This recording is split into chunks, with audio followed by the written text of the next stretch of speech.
భూమి మీద real estate చేయడం చూసాం. అలాగే చంద్రమండలం మీద కూడా రియల్ ఎస్టేట్ జరగబోతోంది అంటూ కొన్ని వార్తలు విన్నాం. ఈ నేపథ్యంలోనే వీటిని స్ఫూర్తిగా తీసుకున్నాడో ఏమో తెలియదు, కానీ స్పెయిన్కి చెందినటువంటి ఓ చర్చి పాస్టర్ మాత్రం స్వర్గంలోనే భూములు అమ్ముతాను అంటూ ఆన్లైన్ వేదికగా ఆయన కొన్ని పోస్టులు చేయడం జరిగింది. ఈ పోస్టులు ఇప్పుడు ఆసక్తికరంగా మారినటువంటి నేపథ్యంలో అసలు స్వర్గంలో రియల్ ఎస్టేట్ చేయడం ఏంటి, ఒకవేళ రియల్ ఎస్టేట్ చేస్తే అక్కడ గజం రేట్ ఎంత ఉంది అనే అంశాల మీద మనం విశ్లేషణ చేసుకునేటువంటి ప్రయత్నం చేద్దాం.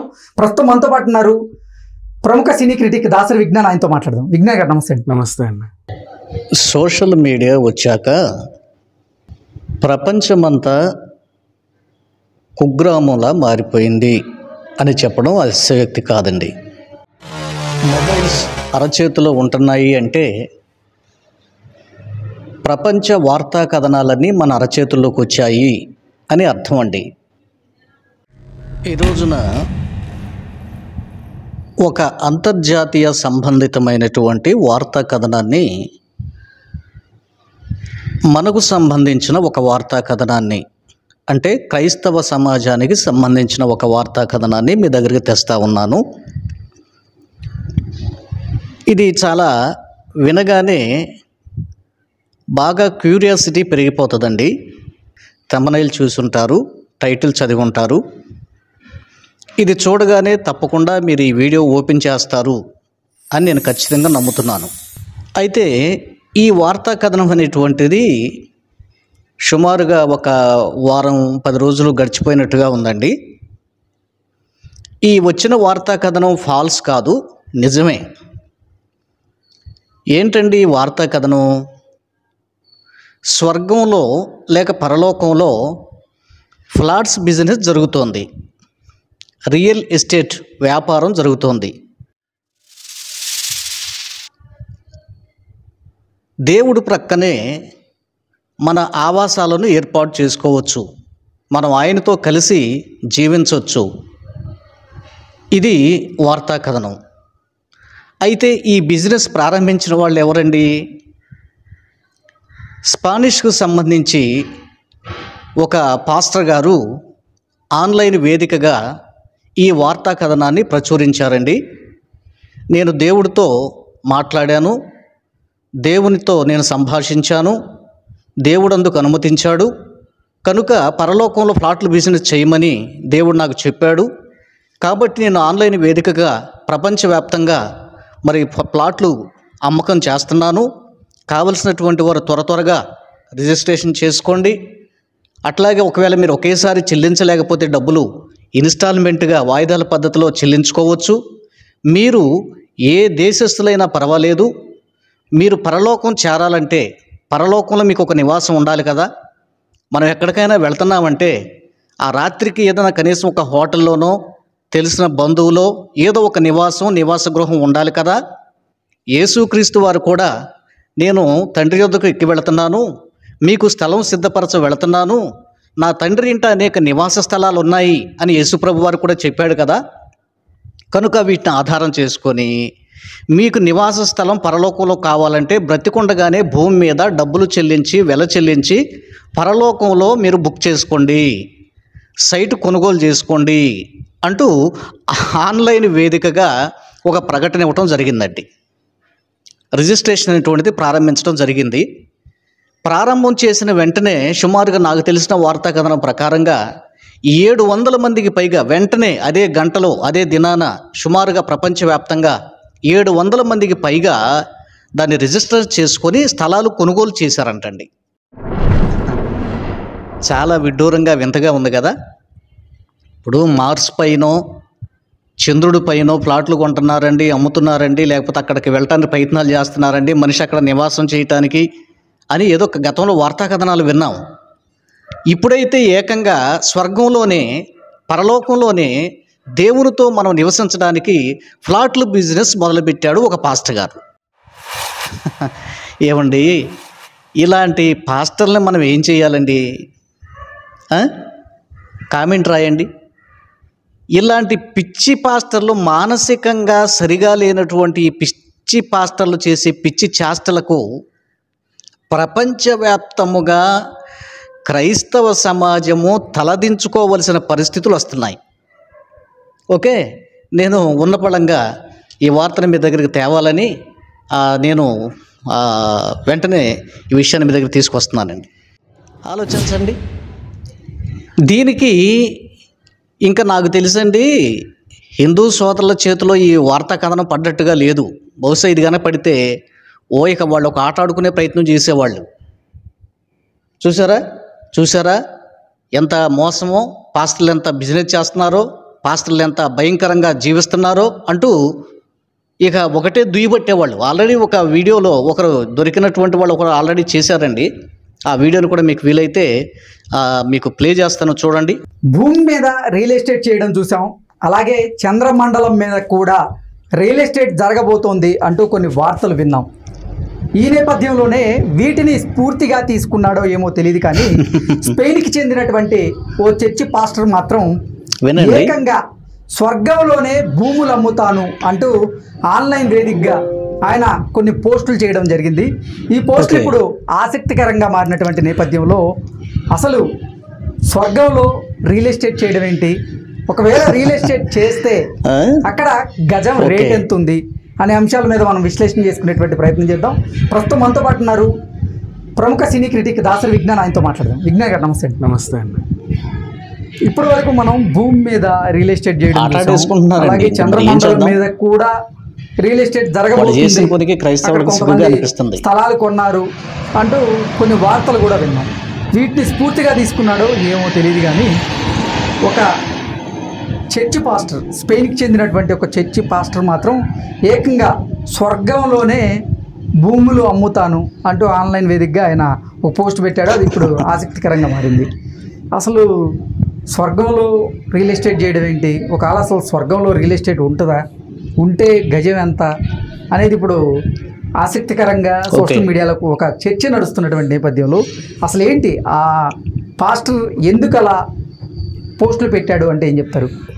చనిపోయాక నువ్వు స్వర్గానికి వెళ్తున్నావు, అక్కడెక్కడ ఉంటావు, అడ్రస్ వెళ్తా అందరు వెళ్తున్నారు స్వర్గానికి, అక్కడ ఒక దగ్గర ఉండాలి కదా. నేను స్వర్గంకి వెళ్తున్నాను, చనిపోతున్నాను, స్వర్గంకి వెళ్తున్నాను అనేది చావు నీకు క్లారిటీ ఉంది.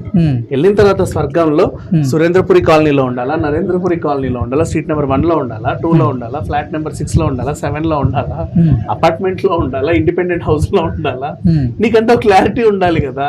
ఎగ్జాక్ట్లీ. అందుకని చెప్పేసి ఆ క్లారిటీ కోసం నా దగ్గరికి రండి, కొన్ని డాలర్లు అంతే, స్వర్గంలో నేను పలానా ఈ వెంచర్ వేసాను అంటే దేవుడు పక్కనే ఉండొచ్చు. మీరు దేవుడు అక్కడే ఉంటాడు, నువ్వు అక్కడే కూర్చోవచ్చు. అంటే దేవుడు పక్కనే నివసించవచ్చు అని హ్యాపీగా. ఇప్పుడు ఈ కాలనీలోనే ఉన్నాడు దేవుడు, కొంచెం అటు ఇటుగా నువ్వు కూడా ఇక్కడెక్కడే ఉండొచ్చు. ఆ పక్క ఫ్లాట్ కావాలంటే రేటు, కొంచెం దూరంలో కావాలంటే దేవుడికి కిలోమీటర్ దూరంలో, అంటే ఎయిర్పోర్ట్ కి దగ్గర ఉంటే ఒకటి, ఉంటే ఒకటి అని రియల్ ఎస్టేట్ అమ్ముతారు. ఒక క్రైస్తవ బోధకునిగా బాధేస్తుంది దేవుడికి. అంటే ఇప్పుడు మనము ఒక అపార్ట్మెంట్ ఏంటండి ఈ పిచ్చి మాటలు ఏంటండి, ఆయన మానసిక స్థితి ఏంటండి, ఆయన మానసిక స్థితి సరిగా లేదనుకుందాం సరే, ఆ పాస్టర్ గారికి ఏదో మానసిక స్థితి సరిగా లేదు, లేకపోతే మోసగాడు, ఇదంతా పచ్చి బూటకం నాటకం, డబ్బు సంపాదించుకోవడానికి పని చేస్తున్నాడు అనుకుందాం సరే. పరలోకంలో ప్లాట్ల బిజినెస్ జరుగుతుంది, మరి ఈ డబ్బులు ఎవరికి చెందుతున్నాయి? పాస్టర్ గారికే కదా. మరి కొనుక్కునే వాళ్ళకి జ్ఞానం ఉందా, ఈ ఆలోచన ఉందా? ఓపెనింగ్కే సుమారుగా 700 మంది వెంటనే కొనేసుకున్నారంటండి. ఏముండో మీకు రేటు చెప్పలేదు కదా, చదరపు కిలోమీటరు. ఆ వార్తా కథనం నా దగ్గర ఉందండి, మీకు చదివి క్లియర్గా మీకు వినిపిస్తా. ఓకే, వార్తాపత్రికలో వచ్చింది, ఇది వాస్తవమైనటువంటి కథనమే. ఆధారాలు లేకుండా నేను సాధారణంగా మాట్లాడినండి, గుర్తుంచుకోండి. ఎక్కడన్నా ఇప్పుడన్నా పొరపాటునే మాట్లాడేనేమో కానీ సాధారణంగా 99% ఆధారాలు ఉంటేనే మనం ఆ వీడియోని మాట్లాడతాం.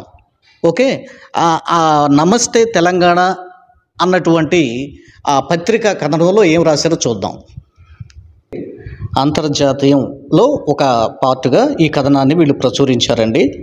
ఇది 24వ తారీఖున ప్రచురించినట్టుగా ఉన్నారు, జూన్ 24వ తారీఖు, లండన్, జూన్ 24.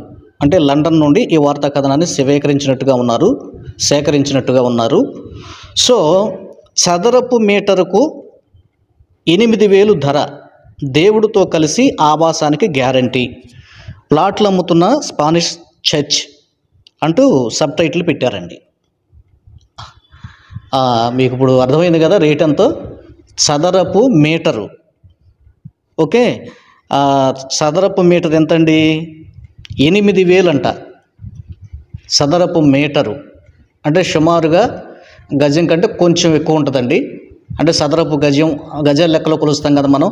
సుమారుగా గజాల లెక్కలో కొలిస్తే బహుశా ఒక 7,000 రూపాయలు, సుమారుగా ఒక $100.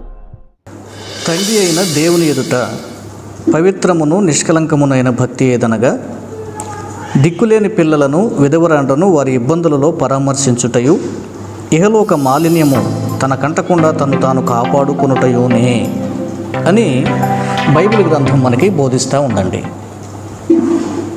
అయితే మరో సందర్భంలో ఏముంటుందంటే ఉపకారమును ధర్మమును చేయుట మరిచిపోకండి అని ఒక చోట ఉంటుందండి. మరొక చోట హెబ్రీ పత్రికలు అనుకుంటాను, ఆ మాట ఎక్కడ ఉంటుందండి? సహోదర ప్రేమ నిరవరముగా ఉండనియండి, ఆతిథ్యము చేయ మరిచిపోకండి, దాని వలన కొందరు ఎరుగకయే దేవదూతలకు ఆతిథ్యము చేసిరి. ఇలాంటి మంచి మాటలు మన పరిశుద్ధ గ్రంథంలో చాలా చోట్ల మనకు కనబడతాయి. సో దీన్ని పురస్కరించుకొని ఈ వచనాల్ని ఆధారం చేసుకొని ఈ వచనాల్ని మన జీవితంలోకి మనం ఎందుకు అన్వయించుకోకూడదు అని నాకు అనిపించింది. అలాగే మిమ్మల్ని కూడా నేను ప్రేరేపిస్తూ ఉన్నాను ఈ విషయంలో. అయితే ప్రతి బలహీనత యేసు నామములో, నజరేయుడైన యేసు నామములో ప్రతి రుగ్మత నిన్ను విడిచిపోవును గాక. దిద్దుబాటు జీవితాలు దయచేయండి. బాల్యకాలమందే సృష్టికర్తను స్మరణగా తెచ్చుకునే కృప వీరి జీవితాలకు దయచేయండి తండ్రి. ప్రతి బలహీనత మిమ్మల్ని ఇప్పుడే విడిచిపెట్టును గాక. ఈ విషయంలో మన బ్యూలా మినిస్ట్రీస్ ఇండియా ఈ యొక్క కార్యక్రమాలు చేపట్టడానికి, అనగా ఏంటండి, సామాజిక పరమైనటువంటి కార్యక్రమాలను కూడా మనం ఎందుకు చేపట్టకూడదు? సహజంగా సంఘ పరిధిలో ఉన్నటువంటి వారికి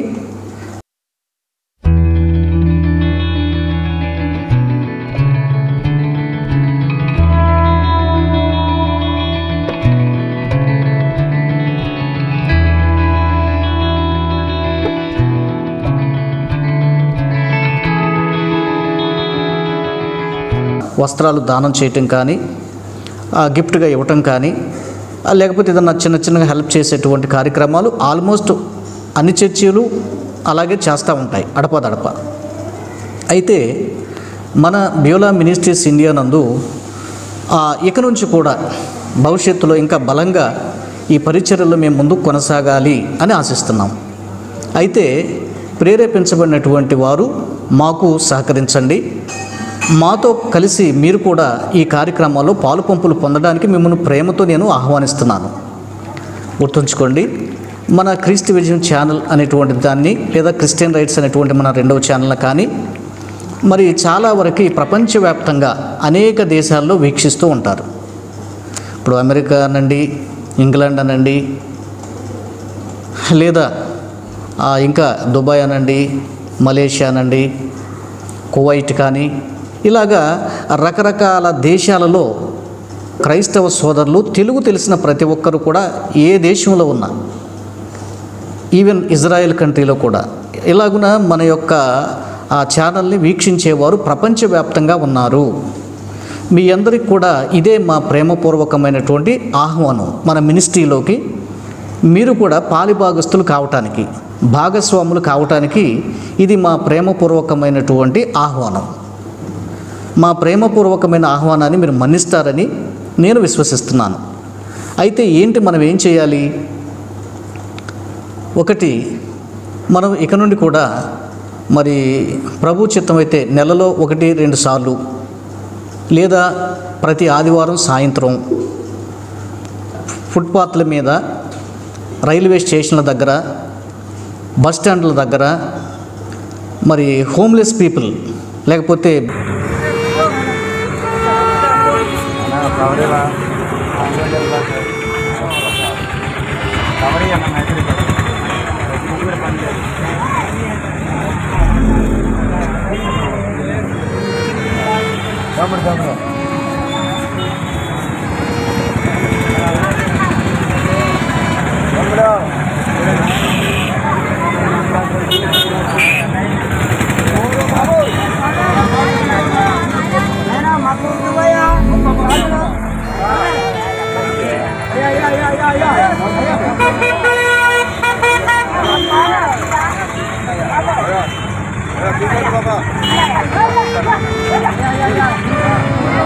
చూడండి,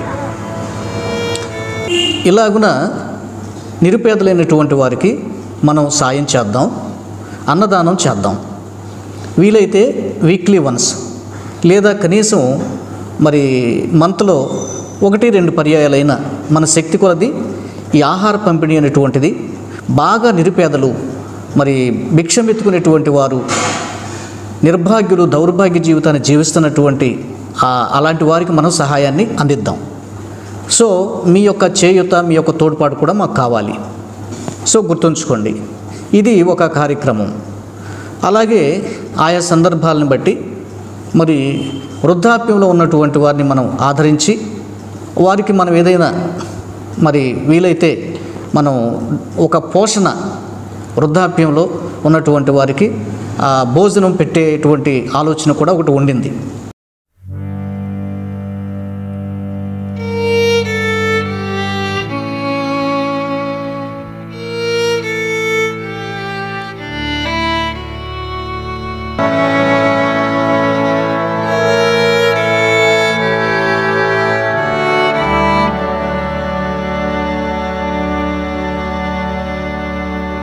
కూడా ఒకటి ఉండింది. వృద్ధాప్యంలో ఉన్నటువంటి వారికి మనం ఏదైనా సహాయం పడాలి, వృద్ధుల కొరకు ఏదైనా మనం చేయాలి అన్న ఒక ఆలోచనలో మేము ప్రార్థన చేస్తూ ఉన్నాం. నా ఆలోచనలు మీ దగ్గరకు తెస్తున్నాను. వీటిని నన్ను ప్రేమించి, నన్ను గౌరవించి, ప్రభువునందు మరి నాకు మిత్రులుగా ఉండేటువంటి వారు మీలో చాలామంది ఉన్నారు. సో కనుక ఒకవేళ ఎవరైనా కొంతమంది నిర్లక్ష్యం చేసినా ఈ నా మాటలు ఖచ్చితంగా మీలో కొందరికైనా మీ హృదయాల్లోకి వస్తాయి అని నేను భావిస్తున్నాను. సో కనుక ప్రభు మనకిచ్చిన దానిలో మనం గుప్పులు విప్పి మనం నిస్వార్థంగా పేదలైనటువంటి వారికి, అట్లాగే వృద్ధాప్యంలో ఉన్న వారికి, మరి దిక్కుమాలినటువంటి చిన్నపిల్లలు లేకపోతే పేద పిల్లలకి, పేద కుటుంబాలకి మనం ఆదరణ కలిగించే రీతిగా, వారికి ఏదైనా సహాయపడే రీతిగా ఈ కార్యక్రమాలు చేపట్టడానికి మరి మన బ్యూలా మినిస్ట్రీస్కి మీరు మీ చేయూతనివ్వండి. ఎందుకంటే మనం ఇక్కడ బైబిల్లో కూడా చూసాము, వారి ఇబ్బందుల్లో మనం పరామర్శించాలి అని యాకోబు భక్తుడు ఘంటాపదంగా చెప్పాడు. విధవరాండ్రు, బేదలైన వారు, వారి ఇబ్బందుల్లో మనం పరామర్శించాలి అన్నది మనం గుర్తుంచుకుందాం. నాట్ ఓన్లీ దట్, ఇంకా మనం ఏం చేయాలి, మనం ఇంకా ఏం చేద్దాం అని నా ఆలోచన ఏంటంటే, ఇంకా మనం అవసరమైతే పేద స్థితిలో ఉన్న వారికి మెడికల్ క్యాంప్స్ నిర్వహించడం అన్నటువంటిది కూడా మనం చేద్దాం.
కనుక వీటిలో మరి మీరు ప్రార్థన చేస్తూ మీ సహాయ సహకారాలను మాకు అందించండి.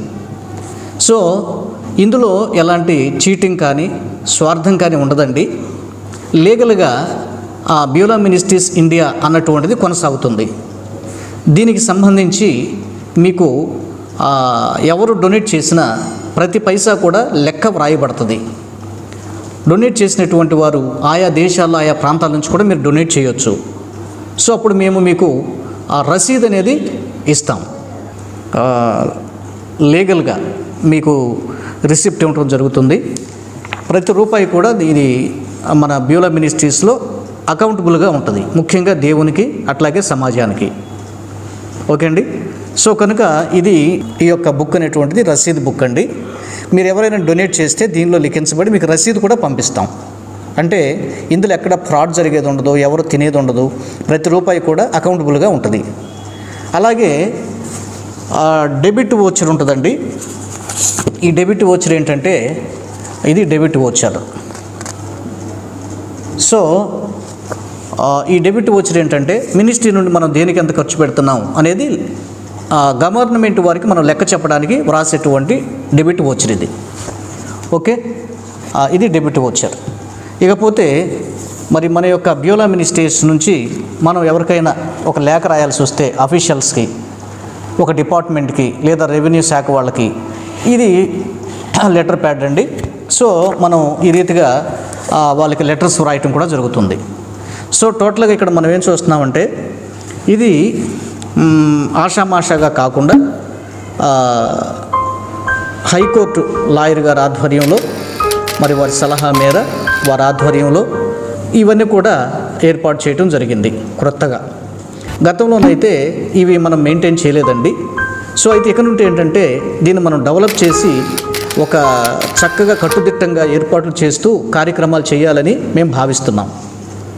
సో కనుక మీరు ఏ ప్రాంతంలో ఉన్నా, ఏ దేశంలో ఉన్నా బ్యూలా మినిస్ట్రీస్కి సహాయపడాలి, బ్యూలా మినిస్ట్రీస్ ద్వారా పేదలకు అన్నదాన కార్యక్రమాలు, వస్త్రదాన కార్యక్రమాలు, ఏదన్నా మెడికల్ క్యాంప్స్, వాళ్ళకి ఏదైనా మందులు రీతిగా సహాయపడటం అని మీకు ప్రేరేపణ కలిగితే 7989897454కి మీరు సపోర్ట్ చేయొచ్చు. లేదు ప్రత్యేకంగా పాస్టర్ గారి మీద అభిమానంతో కానుక ఇవ్వాలనుకున్నారనుకోండి, దానికి ఈ నెంబర్కి మీరు చేయొద్దు. నాకు పర్సనల్ నెంబర్ ఉంది, ఆ పర్సనల్ నెంబర్ ఉంటుంది. నా పర్సనల్ నెంబర్ ఏంటంటే 9908052040. అయితే ఇప్పుడు మీరు ఏదో నాకు సహాయం చేయండి పర్సనల్గా నేను అడగట్లేదండి. మీకు ఒక క్లారిటీ ఇవ్వటం కొరకు నేను దీన్ని ఎక్స్ప్లెయిన్ చేస్తున్నాను. That's all. దీన్ని అర్థం చేసుకోండి. కొంతమంది పాస్టర్ గారు అకౌంట్ నెంబర్లు అనౌన్స్ చేస్తున్నారు డబ్బుల కోసమని మీరు ఎవరు భావించొద్దు. అంటే సాధారణంగా దేవుడు మీ ద్వారా ఇస్తే తీసుకుంటాం. అయితే మేమేదో అడిగి రిక్వెస్ట్ చేసి అకౌంట్ నెంబర్లు పదే స్క్రోల్ చేసి నా కొరకు అయితే మేము అడగం. ప్రభు ఇచ్చిన దాంట్లోనే మేమే కొంత అమౌంట్ దేవుని సేవకుల కొరకు ప్రతి నెల ఖర్చు పెడతాం. ఓకే అండి, ఇది గుర్తుంచుకోండి. అట్లాగే అయితే స్పెషల్ అనౌన్స్మెంట్ ఏంటంటే ఈ బ్యూలా మినిస్ట్రీస్ ఇండియా అనేటువంటిది మరి ప్రత్యేకంగా ఇక నుండి కొనసాగబోతుంది. సో కనుక మనం కలిసి ముఖ్యంగా పేదలైన వారికి అన్నదాన విషయంలో మనం సహాయపడదాము. ఇది నేను మీ ఎదుటికి తెస్తున్నటువంటి ఒక రిక్వెస్ట్. మీ ప్రార్థనలో ఉంచండి. ప్రభువు మిమ్మల్ని ప్రేరేపించిన కొలది దీని కొరకు సహకరించండి.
గజం, చదరపు గజం లేక చదరపు మీటరు కొంచెం ఎక్కువ ఉంటుంది గజం కంటే నాకు తెలిసి.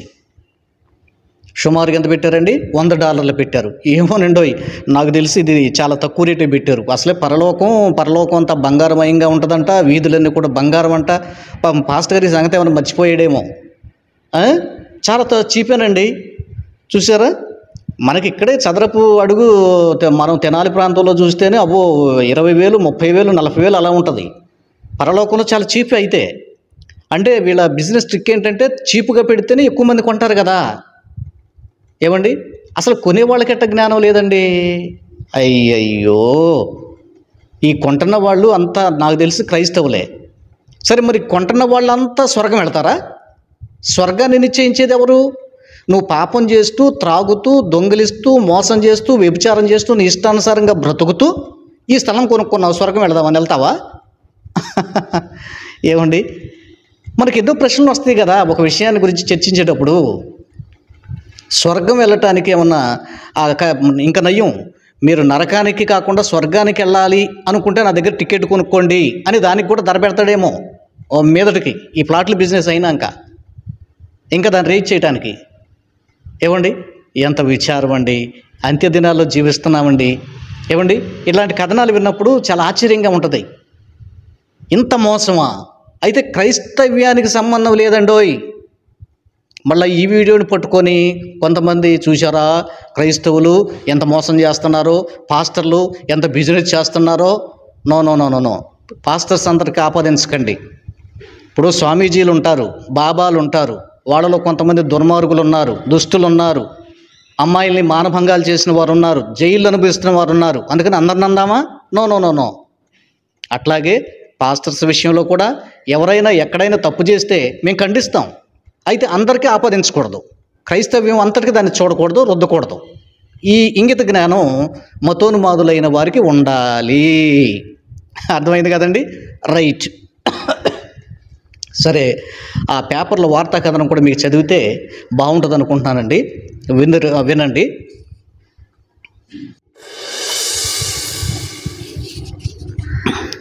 ఈ వార్తా కథనంలో ఏం రాశాడండి?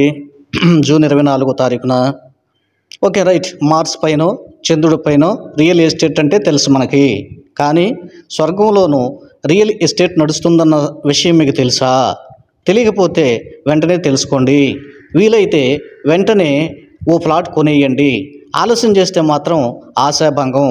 అవునండి బాబు, స్వర్గంలో రియల్ ఎస్టేట్ నడిపిస్తున్నాడు స్పానిష్ చర్చ్ పాస్టర్. రేట్ ఎంతో అనుకుంటున్నారా? చదరపు మీటరు 8,000. దీనికి సంబంధించిన బ్రోచర్, మరి ఓ టిక్టాక్ ఇన్ఫ్లుయెన్సర్ చేసిన వీడియో ప్రస్తుతం ట్రెండింగ్గా మారింది. అంటే సోషల్ మీడియాలో వీటిని రిలీజ్ చేశారు. ఇవి ట్రెండ్ అవుతున్నాయి, వీటి ద్వారా అతను బిజినెస్ చేస్తున్నాడు అంటూ ఈ వార్తా కథనంలో రాశారండి. ఇంకా ఆ పాస్టర్ ఏం చెప్తున్నాడో తెలుసా? స్వర్గంలో నివాసం ఉండేందుకు ఇప్పటికే దేవుడితో చర్చలు కూడా పూర్తయ్యాయట. 2017లో ఓసారి దేవుడితో మీటింగ్లో ఈ అంశం ప్రస్తావనకు రాగా రియల్ ఎస్టేట్కు దేవుడు అనుమతి కూడా ఇచ్చాడు. దేవుడితో పాటు దేవుడింటి ప్రక్కనే నివాసం ఉండే గ్యారంటీ కూడా ఉందట. ఏమండి, ఈ మహానుభావుడంట, ఈ పాస్టర్ గారు 2017లో దేవునితో మంతనాలు మొదలు పెడితే 2024లో ఆయనకు అనుమతి దొరికిందంట. ఏంటండి? పరలోకంలో ప్లాట్లు బిజినెస్ చేయటానికి, బ్రోకరేజ్ చేయటానికి. ఏవయ్యా పెద్ద మనిషి పాస్టరు, బుద్ధి, జ్ఞానము, ఆలోచన, ఏమన్నా ఆత్మీయత, దైవిక భయం ఉందా నీకు? అసలు ఏం మాటలు, ఏం కథనాలు, ఏం పిచ్చి మాటలు. ఈ పిచ్చోడిని నమ్ముతున్నటువంటి పిచ్చోళ్ళు ఏంటి? అంతే కదండి, ఇతను పిచ్చోడు. ఈయన పాస్టర్ అని పిలవటానికి కూడా ఇతనికి అర్హత లేదు నాకు తెలిసి. అయితే అయ్యి ఉండొచ్చండి. ఈ వార్తా కథనం తప్పండి అని నేను చెప్పట్లా. ఓకే, సరే, మీడియాలో వచ్చినవన్నీ రైటేనా అంటే రైట్ కాకపోవచ్చు, రైట్ అవ్వచ్చు. ఏదేమైనా ఇదైతే ఇది రైట్ అనే నేను నమ్ముతున్నానండి. దీనికి బలమైన ఆధారాలు ఇంకా కొన్ని ఉన్నాయి కాబట్టి. సో కనుక అయితే నేనేమంటానండి, సరే ఇంక ఇదంతా చదివేంత అంత అవసరమే ఉందిలే కానివ్వండి. ఇందులో మనం తెలుసుకోవాల్సిన నీతి ఏంటి? అంత్యదినాల్లో మనం జీవిస్తున్నాము. క్రైస్తవులు చాలా జాగ్రత్తగా బ్రతకాలి. మోసగాళ్ళుగా సైతానుడు పాస్టర్లను కూడా మోసం చేసి మోసాల్లోకి లాగుతున్నాడు. చూసారండి? అదేనండి, గతంలో మనం చూసాం కదా, మన ఆంధ్రాలో కూడా, మన తెలుగు రాష్ట్రాల్లో కూడా ఏదో డబ్బులు కట్టండి, మీరు 10,000 కడితే నెలలో మీకు 20,000 ఇస్తాం, 1,00,000 కడితే 2 లక్షలు ఇస్తాం. గుర్తొచ్చిందా? చాలా అయిందిలేండి, ఎప్పుడో ఒక 10-15 సంవత్సరాలు అయిపోయినట్టుంది. గుర్తొచ్చిందా? అరే రే రే రే క్రైస్తవ్యం అంతా ఒక ఊపు ఊపేసిందండి.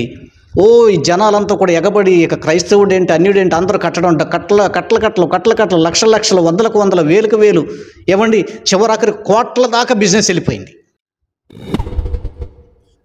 ఆ టైంలోనండి మా చర్చి దగ్గర కూడా వచ్చారండి. వచ్చి, అన్న ఏమి లేదు, మీరు కూడా ఇలా చేసుకోండి, మీకు చాలా ఆదాయంగా ఉంటుంది, చర్చికి మీకు చాలా లాభం ఉంటుంది, మీకు కొంత అమౌంట్ వస్తుంది, చర్చి సంఘస్థులందరి చేత కట్టించండి అని నన్ను కూడా ఎంకరేజ్ చేశారు. ఆ దినాల్లో నిజం చెప్పాలంటే ఆ దినాల్లో నేను చాలా పేదరికపు స్థితిలోనే ఉన్నా. అయినా సరే నో నేను నా చర్చిలోకి అలాంటివి అలౌ చేయను అని చెప్పాను. అలాగే మా చర్చిలో ఉన్న మెంబర్స్కి కూడా ఎవరు కూడా వీటిని పాల్పడొద్దు, వీటికి ఎవరు డబ్బులు కట్టొద్దు, మోసపోతారు, జాగ్రత్త. రెండోది, ఇది దేవునికి ఇష్టమైంది కాదు. చక్కగా మనం కష్టపడి పని చేయాలి, సంపాదించుకోవాలి, అంతేగాని ఉచితంగా వచ్చింది మోసపూరితంగా దాంట్లో మోసం లేకుండా నీకు 10,000 నెలలో ఎట్లా ఇస్తాడు? సో కాబట్టి 2 నెలలు అయిన కానీ 3 నెలలు కానీ ఇలాంటి మోసాలకు పాల్పట్ట, ఇది మోసమే, చివరికి నష్టపోతాం, వద్దు. నాకు తెలిసినందుకు ఇదే చెప్పానండి. అయితే ఈ సాతాను ఉచ్చులో చాలామంది ప్రముఖులైన పాస్టర్స్ కూడా ఇరుక్కుపోయారండి. చివరాఖరికి వాళ్ళు అండర్ గ్రౌండ్కి వెళ్ళిపోవాల్సిన పరిస్థితి వచ్చింది. వాళ్ళు ఎవరో ఇక నేను పేర్లు చెప్పక్కర్లేదు, మీకు తెలుసు. ప్రముఖులైన వారు, పేరున్నవారు, మంచి స్పీకర్స్ అనుకున్నవారు దీనిలో చిక్కుకొని పోయి చివరికి ఆ బిజినెస్ చేసిన వ్యక్తి ఏమండి చేతులు ఎత్తేసి కోట్లకు పడగలెత్తిన తర్వాత ఆ బిచాన మార్చేశాడు. వీళ్ళెవరికి చెప్పుకోలేక సిగ్గుతో తలదించుకొని కేసులు పాలైపోయి, జైలు పాలైపోయి, లేకపోతే అండర్ గ్రౌండ్లోకి వెళ్ళిపోయి తప్పించుకొని తిరగలేక ఇప్పటికీ తలెత్తుకొని తిరగలేని పరిస్థితుల్లో జీవిస్తున్నారు వాళ్ళు పాపం. చూసారా, అమాయకులైన కొంతమంది పాస్టర్లు దీంట్లో చిక్కుకుపోయారు ఆటోమేటిక్గా. ఇది సైతాను పనిన వల. మీకు తెలుసో లేదో, ఈ కోట్లు బిజినెస్ చేసి అమాయకులైన క్రైస్తవ సమాజాన్ని మోసగించిన ఆ పెద్ద మనిషి ఏమండి మెంటల్లీ డిజార్డర్ పర్సన్ అయిపోయాడు. అంటే పిచ్చోడైపోయాడు. మీకు తెలుసో లేదో, పిచ్చోడైపోయాడండి. అప్పట్లో మన ఛానల్లో కూడా చూపించాం. పిచ్చోడైపోయాడు, గడ్డం పెరిగిపోయింది, మెంటల్లీ డిజార్డర్ పర్సన్ అయిపోయాడు. చివరాఖరికండి ఆ మెంటల్ పర్సన్ని భార్య చంపేసిందండి. అలాంటి ఆ వార్తా కథనాలు విన్నాను నేను.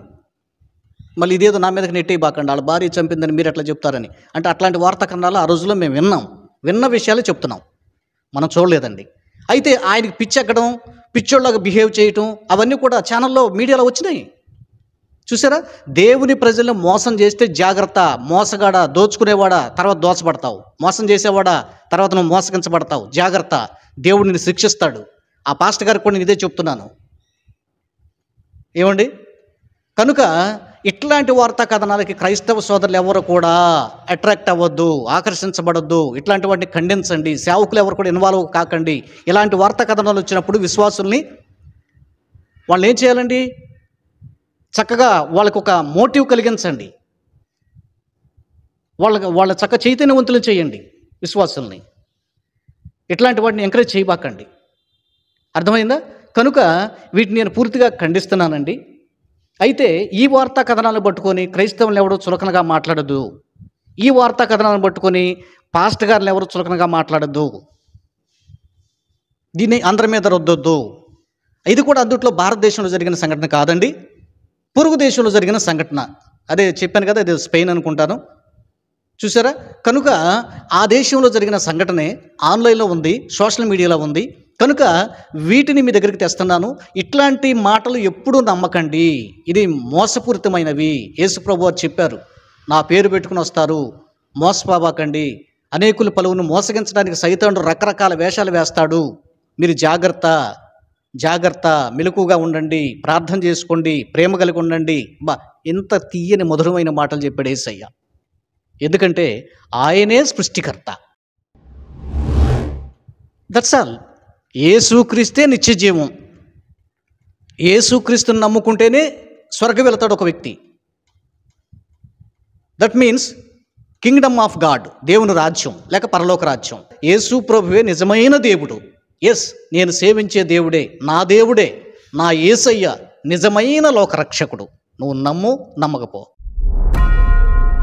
లోకరక్షకుడు ఆయనే.